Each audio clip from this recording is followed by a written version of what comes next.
Hi everyone, MARKCHES here. Welcome to the channel, and for today's video, I'll be doing my performance review of Jordan 37. Let's go. Guys, right in front of me is the Jordan 37. I know it took a while for this review to come out. I'll let you know why in just a bit. First up, let's talk about the upper of the Jordan 37, which I think is a slight improvement from the 36. The Lino weave system on the Jordan 36 and this version 2 Lino weave system is for me an upgrade from the 36, mainly because they added some more structures here that gives a tape-like feeling when pro athletes tape their foot.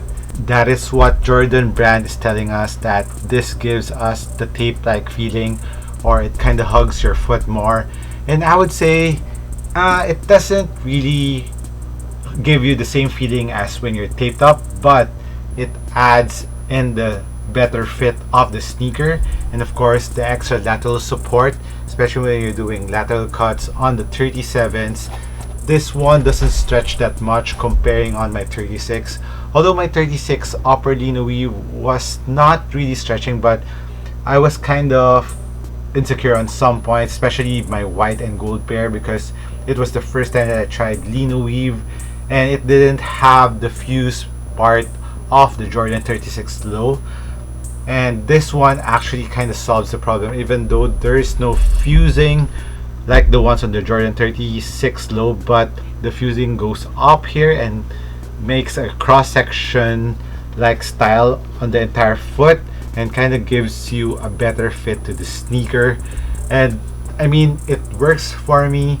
I felt more secure on the Lino weave of the 37 compared to this 36, which in my opinion this one is an upgrade. And as for the durability of the Lino weave, this feels a little bit more stiffer, crunchier. If you can hear it in the mic, it feels a little bit crunchier. The one on the 36 is a lot softer, so it really depends on your preference. For me, I like this one a little bit better, but it needs a little bit more baking time compared to the 36. But after that, it will give you the support and durability that you need from an upper of a basketball sneaker. For the lacing system of the Jordan 37, it has a traditional lacing system, and it goes to the mid part of the tongue, similar to the old style Jordan sneaker like the Jordan 7, and the tongue gives an homage to the Jordan 7 of its shape. And for the material of the tongue, it is open celled mesh, which is very well ventilated. There's a lot of hole, there's a lot of perforation, and of course the upper, the Lino weave, is I think right now one of the most well ventilated sneakers, aside from the Player 1 from Serious Player Only. And this one will give you a ton of ventilation when you're running up and down the floor. You will feel the wind running through your foot, and for all of you who are heavy sweater on your foot, this is the solution for that problem. As for the heel part of the sneaker, it's a high cut sneaker, but it's kind of lower around the heel part, which is padded, and the padding on this is just minimal, but it still contains your foot well. And I would say the 37 gives a better heel containment compared to the 36 highs, because the 36 lows heel containment was a little bit better compared to the highs because of what I mentioned in my performance review of the lows, that the pads go lower. But this one, even though this is high top, the pads are equally distributed, and your heel is cupped better compared to the 36 highs. So that's just my opinion, but I don't know if for other foot shapes it will apply the same, but I think it will be, because my foot is a regular foot, so I think wide footers will have their heel contained better compared to a regular foot ones like me. As for the high top section, it has padding on both ankles, and I didn't have any discomfort. They're very comfortable around my skin. Another feature of the Jordan 37 is, if you can see here closely, there's a plastic piece here, and this one is kind of separate from the pattern or the section of the high top. And I think one of the things that will help out here is the lockdown on your foot. So when you're tightening up your laces, this area near your ankle will hug your ankle a bit better. And even though you don't tighten this up that much, it will still contain your foot well because of this lace loop section. As for the heel, there's an internal heel cup, and of course this plastic piece here also helps in the containment, and the leather piece runs through the forefoot to the heel part, giving, like I said, extra heel containment similar to the Jordan 11s where the patent leather goes all around the sneaker and gives extra lateral containment and of course durability to the sneaker. There's a lot of nice things about the upper of the Jordan 37. Some little details, some slight improvements that I think is good that they made it on the 37. They adjusted it a bit on the 36 and gave us a better upper on the 37s. Now moving on to the cushion part of the Jordan 37. It has a 4-foot zoom straddle plus another zoom unit below that, while on the heel it has the Formula 23. And for the bounciness of the forefoot of the 37, I mean, it's really extremely bouncy. If the 36 you love the bounciness, you will surely love the bounciness on the 37, especially when you're running up and down the floor.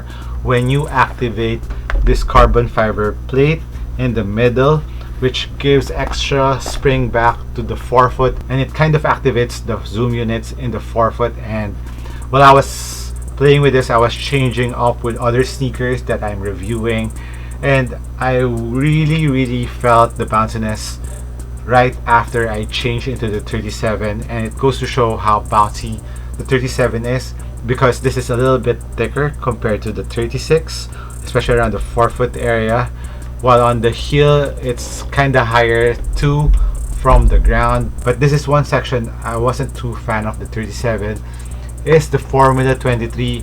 I mean, I've been really excited with the Formula 23. I thought it would feel like a React foam on juice, and it will be better than React, but unfortunately I was disappointed with the Formula 23 here. And the Luca ones, I'm not too fan of it because I didn't feel the plushness, the bounce that I was expecting out of the Formula 23. Sorry Jordan brand, but you need to fix the Formula 23 in my opinion. And the Jordan 37's Formula 23 is no different. I thought I would experience more impact protection since the Formula 23 on the 37s is a lot thicker compared to the Lucas. But when I was trying to land on my heel, I didn't feel the expansion or the plushness or the impact protection that much. There is, but not as you can see. This is a big Formula 23. It's really thick here, but you wouldn't feel the impact protection, the shock absorbent of a foam. And I think one factor is they use this very hard plastic piece here on the heel, so I think it's preventing the Formula 23 to expand. There's no room for the Formula 23 to expand, so that kind of sucks. But if you want a subtle impact protection in the heel, the Jordan 37 can give you that. But if you're looking for something that has a big impact protection that will really give your knees extra help, especially if you have knee problems, I would look elsewhere. Now moving on to the traction of the Jordan 37s. It has this crack-like pattern and the shapes are very similar to the Jordan 7s. And this I think is another improvement from the 36.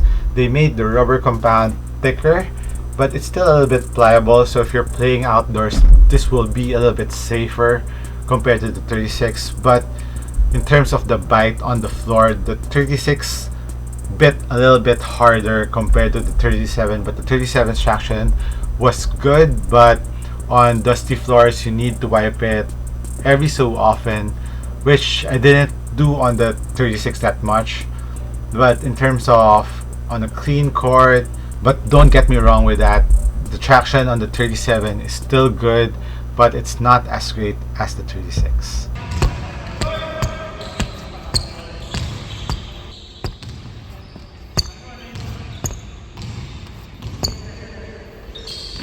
But in terms of durability, that's what I'm saying. The 37 is a little bit better compared to the 36.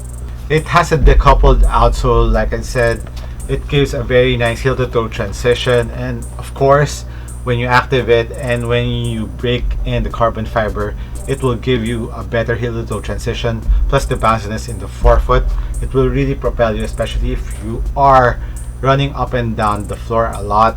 This sneaker will save up your energy and gives you extra push when you're doing your fast breaks or just running down on defense. As for the sizing of the 37s, this is one thing to take note of. On the 36, I went through to size US 11 for me for a regular footer. But on the 37, I have to go half a size down because it has more space here around the mid-foot part near the forefoot, this area. So when I was using my first US 11, I had a little bit more space here, and my foot was kind of moving, and thankfully I got to return that in Nike.com. They have a return policy. If it doesn't fit you that well, you can return it. And when I got the US 10.5, and it fit me a lot better. So watch out for that if you're buying a 37. If you're a regular footer, I would recommend go half a size down. And if you're a wide footer, go true to size. For the weight of the Jordan 37, it is 430 grams on a US 10.5. So pretty average on my size. So it's not too light, it's not too heavy. And I would recommend the Jordan 37 to those who are powerful guards who likes to run up and down the floor a lot and who likes to jump a lot and doesn't mind just a little bit of impact protection in the sneaker, and of course the ventilation that we'll be getting out of the 37s. And actually the 37s looks nice in my opinion, especially this white pair that I got. But the only downside of the 37s are like other basketball signature sneaker from Jordan brand. This is a whopping 10,000 pesos here in the Philippines, or around 190 or 185 US dollars. So this is an expensive sneaker. So would I recommend this? Like I've said, for those types of player, and of course if you're a fan of Jordan brand, I would say there's a lot more options on that price range right now, or even lower. But if you buy Jordan 37, if you're a fan of the Jordan brand, I mean, it's still a solid performer. You won't go wrong with this, so it's really up to you. So that's it on my performance review of the Jordan 37. Let me know what you think about the sneaker.